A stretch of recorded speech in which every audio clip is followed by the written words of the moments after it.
Hoje eu vim aqui ensinar para vocês a desmistificar os leites vegetais.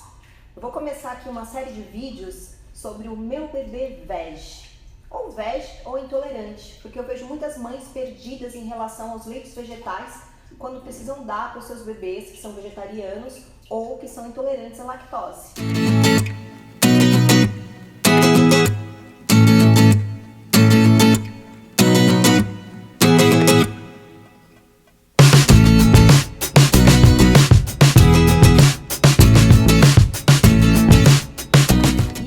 Surgiu principalmente porque eu estava na feira orgânica esses dias e aí eu estava ali pegando as minhas coisinhas e de repente escutei uma mamãe com o seu filho falando lá sobre o inhame, que não tinha inhame na feira, que e agora, como que eu ia fazer meu leitinho para você? E aí quando eu olhei para aquela criança e para aquela mamãe, eu sei que foi um julgamento, mas me deu esse insight de fazer esse vídeo. A criança era muito magrinha e ela tinha muito assim olheiras já, muito nova, ela devia ter em torno de 1 ano e meio e eu percebi o quanto aquela criança poderia estar com alguma deficiência nutricional. E ali me deu um insight, porque eu vejo muitas pessoas me pedindo dicas sobre leite de inhame e eu queria falar um pouquinho para vocês sobre a qualidade dos leites. Eu vou começar falando sobre leite materno, que é indispensável, né? Por mais que eu não seja mãe, pelo menos nos 6 meses de vida não tem outro alimento melhor do que o leite materno. Mas a partir daí a gente já começa a ter escolhas, né? Principalmente quando essa criança começa a pedir esses leites. E óbvio que esse vídeo também é para você que também quer entender um pouco mais sobre leites. Uma das sementes que é mais parecida com o leite materno é a semente de hemp. A semente de cânhamo, mas infelizmente aqui no Brasil ainda não é permitido vender. Eu tenho aqui porque eu trago lá de fora, não é proibido trazer, porque é uma semente que não tem THC, que é aquela substância alucinógena, e ela é sem pele, ela é sem casca, então é óbvio que não vai brotar, você não vai plantar e nascer um pé de cânhamo, né? Então não tem perigo, mas essa semente é um super alimento, ela tem os ômegas muito semelhantes ao leite materno, ela tem as vitaminas, as proteínas muito semelhantes ao leite materno. Eu tô falando isso porque às vezes tem pessoas que têm condições de adquirir e também eu sei que tem pessoas aqui no canal que não são brasileiras, que assistem aqui, que estão na Europa ou na América do Norte ou em outro lugar do mundo que consegue essa semente. A segunda opção que eu falo, que na verdade para mim é uma das melhores, é o coco verde. Aqui no canal tem um link do coco verde para que vocês aprendam a fazer um leite de coco verde. Infelizmente, a única coisa que é ruim do leite de coco verde é abrir o coco verde, né? Vocês lembram que a maioria das pessoas escreveu lá nos comentários o quanto ficaram com medo de eu abrindo o coco lá, toda desengonçada. Mas é o processo de abrir o coco.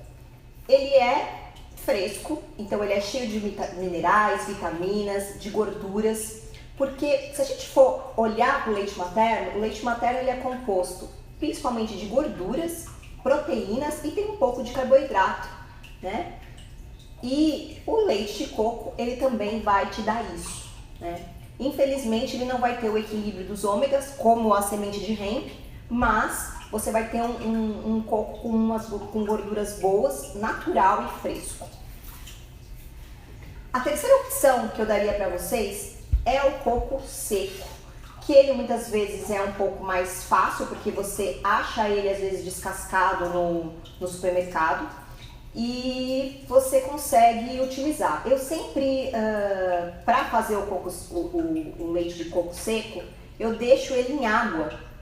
Na própria geladeira mesmo eu compro ou eu abro ele e coloco ele já de molho em água para que ajude a quebrar um pouco a gordura, transformá-las em ácidos graxos que vão ajudar na hora de bater esse coco seco e deixar ele um pouco mais digerível, né?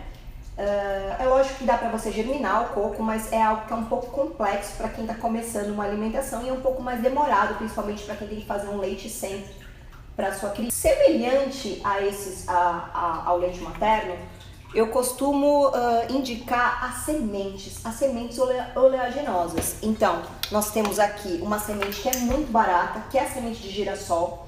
Você vai fazer a mesma proporção do leite de amêndoas, que tem aqui também no canal, né? Então você vai fazer exatamente igual, então é 1 xícara para 3 ou 4 de água, deixando de molho por 8 horas, 10 horas.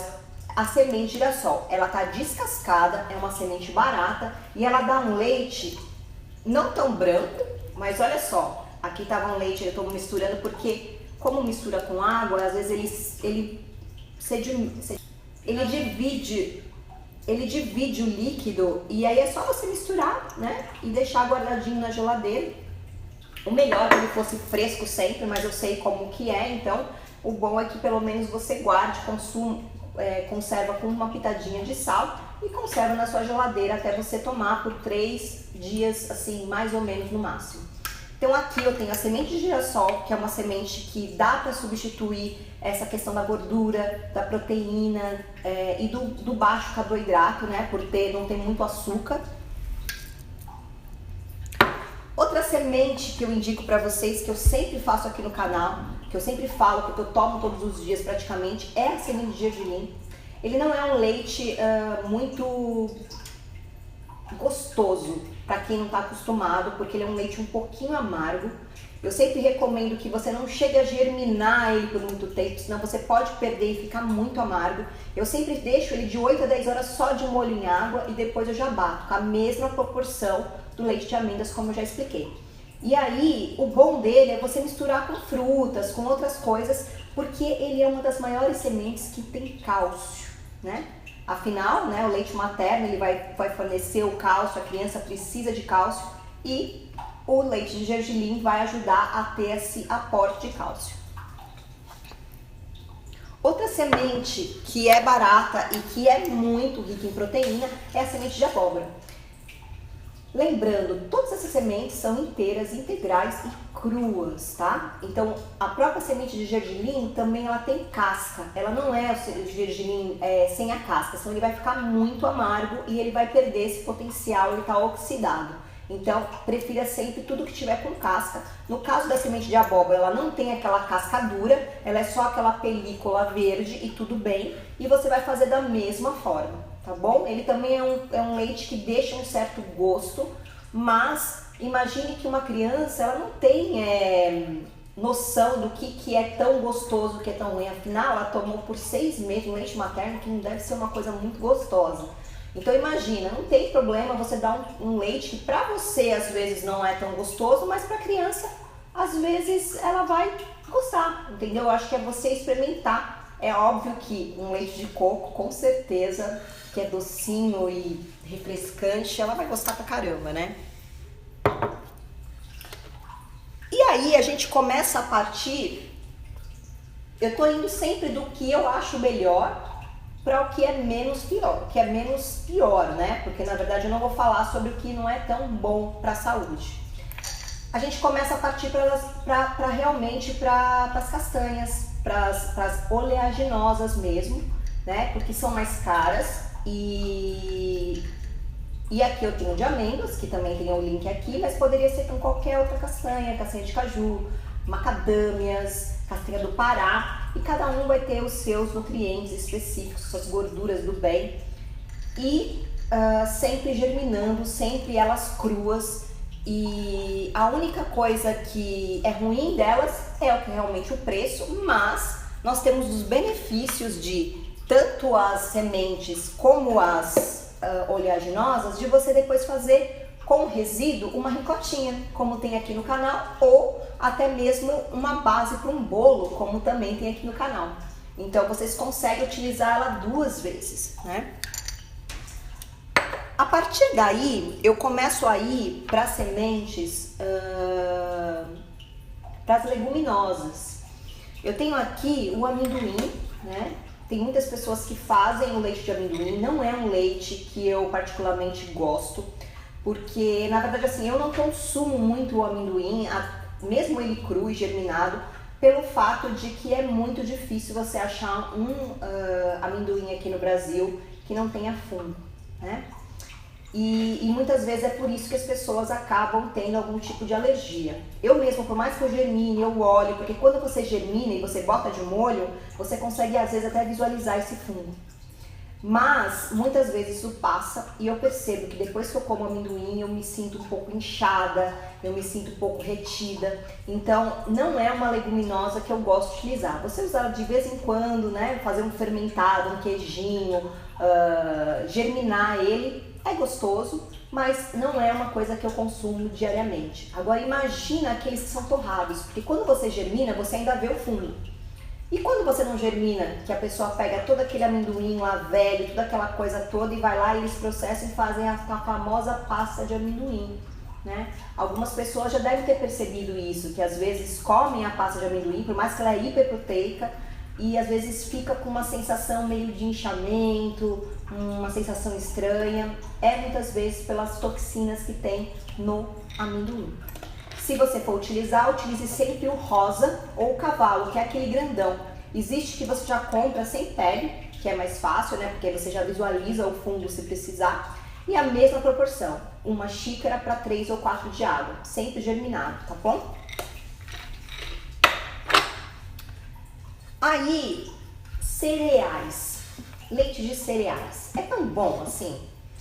Olha, o leite de cereais, geralmente que ele é vendido por aí, o de arroz, por exemplo, ele é um leite que ele é cozido, né? E aí o que sobra nesse leite? Somente amido. E o que é amido? É açúcar, né? E geralmente um leite de arroz, ele é pobre em gorduras e em proteínas, né? Então, eu não recomendo você dar um leite de arroz ou consumir ele sempre, né, como base de uma alimentação para uma criança ou mesmo para você adulto, porque assim, o amido, ele, não sei se vocês sabem, ele é quebrado pela enzima que nós produzimos, chama amilase. E a amilase, ela começa a ser soltada no nosso corpo pela saliva. Então, o amido, ele foi feito para a gente mastigar, para que comece a quebrar o amido ali na sua boca e depois o pâncreas faça o resto do serviço, soltando o resto da amilase. Agora, quando você bebe uma bebida que está com amido, você sobrecarrega aquele pâncreas que vai ter que fazer tudo sozinho. E tudo que é sobrecarregado, às vezes guarda lá no peso, eleva o índice de açúcar no sangue e causa inflamações e não é tão bom assim. Então, dos cereais, o que eu recomendo, se você quer usar um cereal, é a aveia. E a aveia, sempre aveia em grãos, né? Lógico que se você não tiver outra solução e for usar em flocos, você deixa ela de molho e utiliza, mas ela é cozida. Aqui eu utilizo geralmente a aveia que ela é em grãos. Você geralmente acha em lojas de produtos a granel. E você também vai deixar ela de molho por cerca de 8 horas e depois bater. No caso dos cereais, como a aveia, você vai precisar de mais quantidade para fazer um leite mais forte. Então, geralmente, você vai usar o dobro para fazer a mesma quantidade de leite que você faria dos outros. E o resíduo da aveia, ele só fica muito fibra, então geralmente você não consegue utilizar. Você pode intercalar esse leite, se você gostar do leite de aveia, principalmente de tomar antes de dormir. Porque a aveia, por mais que ela é um cereal, ela tem bastante proteína e ela também tem uma substância chamada fitomelatonina que ajuda principalmente pessoas que têm insônia, né? Então, o seu bebê, antes de dormir, tomar um pouquinho de leite de aveia vai ajudar ele a ter um sono mais reparador e dormir, de repente, mais à noite, né? Para poder aumentar o aporte de ômega 3, que não possui quase nada nessas sementes, né? Você só vai achar a combinação perfeita na semente de hemp, que a gente não encontra aqui. Então, o que eu indico? Que você varie os leites, né? Não fique só em um, né? E, de repente, à tarde, à noite, você tome algo que tenha a linhaça. Pode ser 2 colheres de linhaça misturado com alguma coisa, germinada. Ou fazer um leitinho de linhaça, uma vitamina. E sempre você vai bater na hora com a fruta. Nunca deixe guardado na geladeira com a fruta, porque a fruta vai oxidar, né? Uma outra dica que eu vou dar para vocês é também sempre colocar gotinhas de limão, não muito, né? Principalmente criança, porque ela vai sentir aquele gosto mais ácido, porque o limão vai ajudar, como eu já disse algumas vezes aqui, a absorção dos minerais que tem nas sementes e nos frutos. Então o limão vai ajudar na absorção dos nutrientes e dos minerais. Então é legal você colocar principalmente por causa do cálcio. Agora nós vamos falar do famoso leite de inhame. Eu vejo muitas pessoas fazendo esse leite de inhame cru. Qual que é o problema de fazer o leite de inhame cru? O inhame, além dele ser uma raiz que ela é feita de amido, como eu já falei, o quanto o amido ele acaba sobrecarregando o pâncreas, se ele não é mastigado, o inhame tem oxalato, que são aqueles antinutrientes que eu já comentei aqui com vocês em relação à germinação e algumas outras coisas que eu já falei aqui no canal, que ele se agrega ao cálcio e ele pode formar tanto pedra no seu rim, ele pode sobrecarregar o seu rim, como também ele vai não deixar você absorver o cálcio. E aí, uma criança que está sempre tomando um leite de inhame cru, ela pode estar perdendo o cálcio. É praticamente como tomar um leite de vaca. É óbvio que não é a mesma coisa, porque é um leite vegetal e é muito mais saudável. Mas se você for pensar por que o leite de vaca não é tão bom, muitas crianças têm alergia. Nós adultos temos alergia ao leite de vaca. O leite de vaca tem excesso de lactose e ainda por cima tem lactose e que vira açúcar também. E também vai fazer seu índice de açúcar no corpo subir e aumentar a inflamação.